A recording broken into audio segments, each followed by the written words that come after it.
The story is Purr and the North Wind. And the story comes from Norway, which is good because that's where the North Wind comes from too.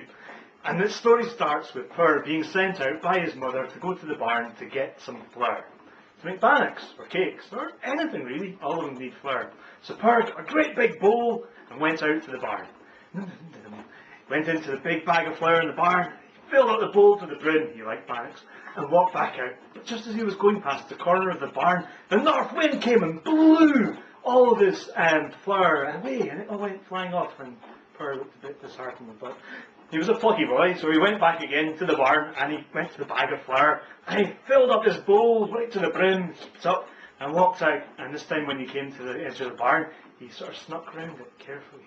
But, what do you know, the North Wind came and blew all the flour away again. Purr was getting a bit frustrated at this point in time, so he went back to the barn, went back to the flour, and he had to dig quite deep into the bag this time. And he filled up his bowl with the flour, and he walked out of the barn, he went round, and he sort of covered over a little bit, but the North Wind, it's a strong wind, the North Wind, whoosh, emptied his bowl. So Purr went back in, because he'd been told to go and get it by his mum, and you must always do what your mother tells you. And he went back, and he got the sack, and he had to lift up the sack, and he emptied it out into his bowl, and it only really came up sort of a quarter full. But still, he walked round the barn, he went past where the North Wind would catch him, but he hugged the bowl to him this time. And he went back into the house and said, "Look, Mum, I brought you some flour." She was not amused. All their flour for the winter had been blown away, and all was left was enough to make a thin bowl of gruel every day for the rest of the winter. Purr was upset too. But, being a plucky lad and resourceful, he decided, I am going to go to the North Wind, and I'm going to complain to him, and I'm going to get my flour back. "Just you wait, Mum, I'll do it." And his mum went, "Yes, dear, when you go." So Purr went out the house, and he marched all the way up to the north of the country, and beyond the north to Ultima Thule, where he found the house of the North Wind. Bang, bang, bang, he went on the door. And this kind of old North Wind came and said, "Huh? What do you want?" And Purr went, "Right, I've got something, an issue with you, I need payment. You have stolen all my flour for the winter, and I'm going to have to eat gruel." To which the North Wind went, "Okay, so maybe, well, okay." The North Wind went, "Right, to get rid of this guy, I'm going to have to do something. I know, he's wanting food." So he came back to Purr and he said, "Right, here, have this tablecloth." And he laid out a tablecloth, and as soon as the tablecloth was laid out, it was filled with food of all sorts of different types, and roast meat, and porridge, and everything you need. And Purr said, "Oh, that sounds like a good deal. Okay." Rolled up the tablecloth and started off back home. But it's a long way to the north. And it's an even further way home, because it always takes twice as long to get back somewhere once you've been, because you're tired and you're hungry. So he came to a place where he needed to stay the night. And it was an inn. So he arrived at the inn and he knocked on the door. And the door opened, and this really old troll hag lady came to the door with a nose that was scraping along the ground, and said, "Oh, what do you want?" She was a bush troll lady. And Purr said, "I need a place for the night, can I stay?" And the troll went, "What you got to pay with then?" Purr went, "Well, I don't really have anything to pay with, but I know, I could feed the inn. Look, I've got this magic tablecloth." And he threw out the tablecloth, and it was covered in food. Everyone in the inn ate really well that night, including Purr. He had so much food. And then the troll gave him the best room in the house with the softest eiderdown, the softest mattress, and Purr went to sleep. Solidly, soundly, and never noticed the troll switching his tablecloth for just a normal one. So when Purr got up in the morning and wandered back to his mum's house and said, "Look, Mum, I went to the land of the North Wind and he gave me a magic tablecloth." And Purr's mum went, "Yes, dear." And Purr said, "Look, I can prove it! Ta-da!" And he held out a tablecloth, which was just a piece of cloth. "I know what it is," said Purr. "The North Wind tricked me. He gave me one that only worked once. I'm going to go back and I'm going to have words with him again." So he ran all the way up to the North Wind's house, and he banged on the door. And the North Wind opened the door, and said, "Oh, you again. I thought I'd sorted things out with you." Purr went, "You tricked me. I want reparation." So the North Wind said, "Right, well, I don't know what went wrong, but tell you what, here, have this golden fleece. Well, it's just like a normal fleece, but if you shake it, then gold falls out of it." Purr went, "Okay, that seems reasonable." Took it and wandered back. But once again, he'd forgotten to pack any food or pack any lunch. So when he came to the inn, he needed to get in. And he knocked on the door. The troll came out again. "What on earth is you again? What do you want?"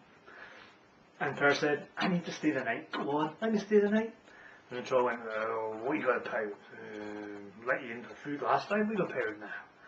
And Purr went, "Look, I've got this fleece." And shook it, and gold fell out of it. Enough to pay for his night there, definitely. Enough to pay for all the food he could eat, and all the ale he could drink.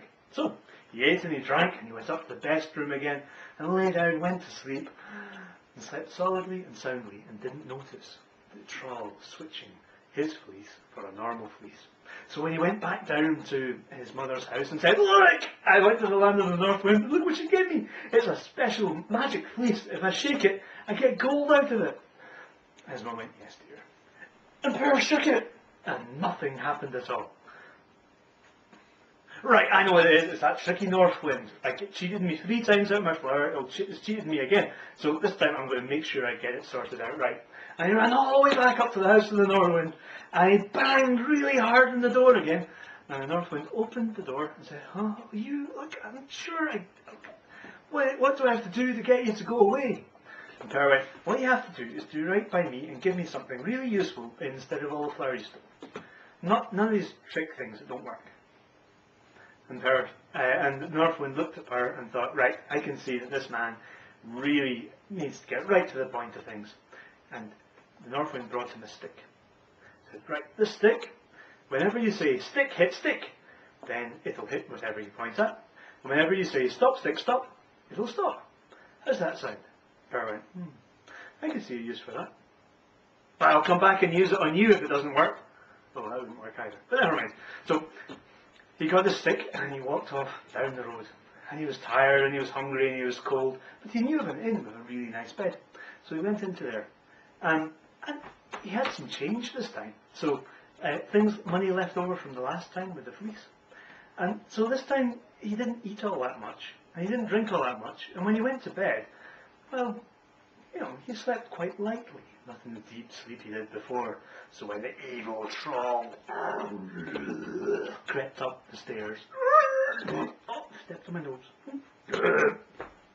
and crept into his room and tried to switch the magic stick for a normal stick, Purr jumped up and went, "Stick, hit stick!" And the stick started clubbing the troll. And the troll went down the stairs and said, "Stop, stop, stop!" But that wasn't the right words. And Purr said, "I'll make the stick stop if you tell me what's been going on and where my magic treasures are." And the troll went, "Oh, okay. And pulled out the sheep fleece and pulled out the tablecloth and gave them back to Purr and said, "Right, there you are, make it stop." And Purr went, "No, actually I won't. You're evil, you've been tricking people, and who knows who else you've cheated. Stick, hit stick!" And the troll was beaten into the ground, flat like a pancake. At which Purr gathered up his possessions and journeyed home and showed them to his mother. And his mother was amazed, never believing that her worthless daydreaming son would actually turn out to be any good. And the whole of the rest of the village was amazed as well. Some of them were so amazed that they tried to steal all of Purr's new treasure. But the magic stick soon put a stop to that. And Purr grew up and grew older and grew wiser. His mother died, but he got married and he had a family, and the treasures got passed down from family to family. Well, the problem is the tablecloths, they get a bit threadbare after a while. And the sheep's fleece, well, who knows what happened to that one. And the stick, well, it works against 1 or 2 people, but when you get an army, eventually the stick breaks. But still, the story continues of how Purr managed to sort things out with the North Wind. Thank you very much.